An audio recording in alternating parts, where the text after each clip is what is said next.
त्याग के द्वारा मानव को शांति मिलती है, राग के द्वारा मानव को शांति नहीं मिलती।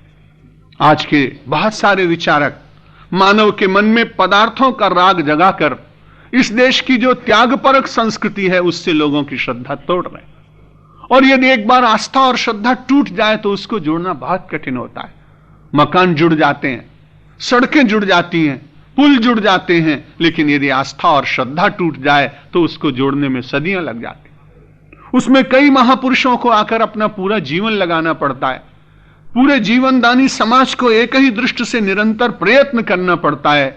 इसलिए भगवान शंकराचार्य से लेकर बुद्ध महावीर से लेकर कपिल कणाद से लेकर महात्मा गांधी और विनोबा तक हम सब लोगों को एक बात उन्होंने सिखाई कि अपने सुख का समाज के हित में बलिदान करते हुए जो शेष बचे उसका उपभोग करोगे तो तुम्हें आनंद की प्राप्ति होगी।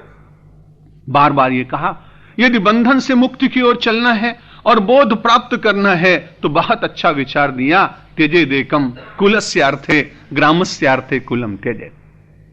एक का भला हो रहा हो और उसके सामने कुल हो तो कुल के भले के लिए एक व्यक्ति को अपना स्वार्थ छोड़ना चाहिए।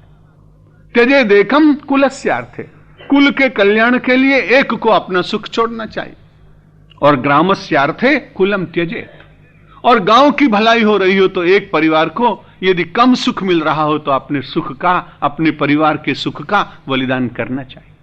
त्यजेदेकम कुलस्यार्थे ग्रामस्यार्थे कुलम त्यजेत, और ग्रामम जनपदस्यार्थे, और पूरे गांव का हित बलिदान हो रहा हो, कम मिल रहा हो, लेकिन पूरे जनपद को सुख मिल रहा हो तो उस गांव को सहन करना चाहिए। आज बड़ी कठिनाई है। वो व्यक्ति कहता है ये गांव में नहीं जाने दूंगा, फाजिल का वहां नहीं जाने दूंगा, नदी का पानी वहां नहीं जाने दूंगा, कावेरी मेरी है। जो देश निरंतर सारी नदियों को अपने घर में रोज बुलाता है, वहां का नागरिक नदी के पानी पर, धरती के छोटे खंड पर, खंडित देश में और देश को खंडित करने का जब प्रयत्न करते हैं तब भारत माता को कितना कष्ट होता होगा, आप विचार कर सकते। कहां उदार इतनी संस्कृति अपनी कि हम में से जितने लोग पुराने लोग हैं, आपको याद है जब हम स्नान करने बैठते हैं तो हम लोग क्या करते हैं? हम लोग जब स्नान करने बैठते हैं तो अपनी बाल्टी में, अभी भी अच्छे घरों में प्रार्थना करते हैं स्नान करते समय, गंगे च यमुने चैव गोदावरी सरस्वती नर्मदे सिंधु कावेरी जलेस्मिन सन्निधिम कुरु। कहां कावेरी और कहां सिंधु, कहां गंगा और कहां यमुना।